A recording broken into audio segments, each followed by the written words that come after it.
From 100 miles an hour to asleep in a nanosecond. I wanted so badly to lie down next to her on the couch, to wrap my arms around her and sleep. Not fuck like in the movies, not even have sex, just sleep together, in the most innocent sense of the phrase.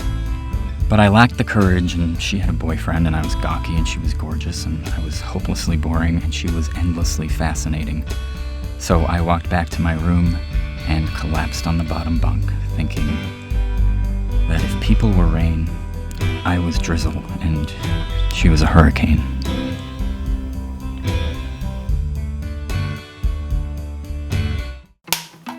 There are cats on my dress.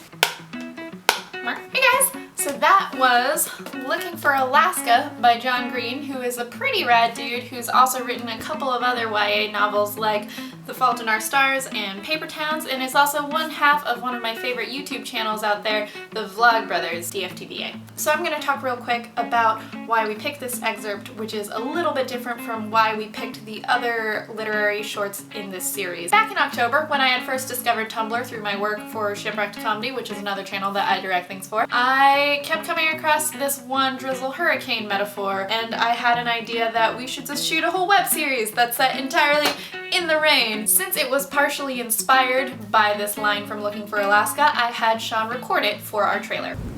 If people were rain, I was drizzle, and she was a hurricane.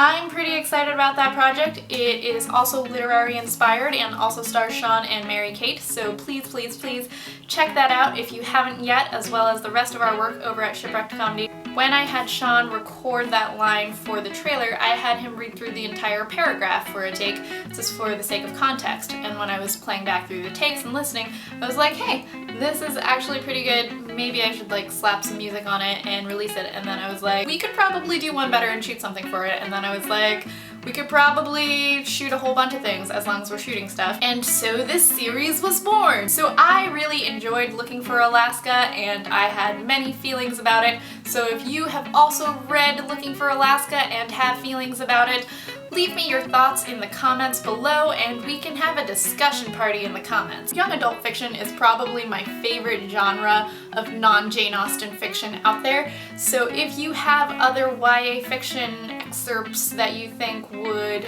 be fun to adapt, leave those for me as well. And I am still taking poetry recommendations because it's super rad that you guys are introducing me to things that I have never encountered before. Keep doing that. And if you haven't yet, check out the previous video that we did in this series, As I Walked Out One Evening by W.H. Auden, which is a poem that's actually referenced by Alaska in Looking for Alaska. So bam, full circle. Also, it is Valentine's Day for those of you watching this video on the day it comes out, so happy Valentine's Day. I hope that there is someone in your life that makes you feel loved. And if there isn't, that is not true, because I love you for watching these videos. I think you guys are the raddest people ever, and the comments on these videos give me hope for humanity because, like, what? You guys are so smart and awesome. I can't believe that there are like over 500 of you now. Hearts? Hearts? I'm not really good at making hearts with my fingers.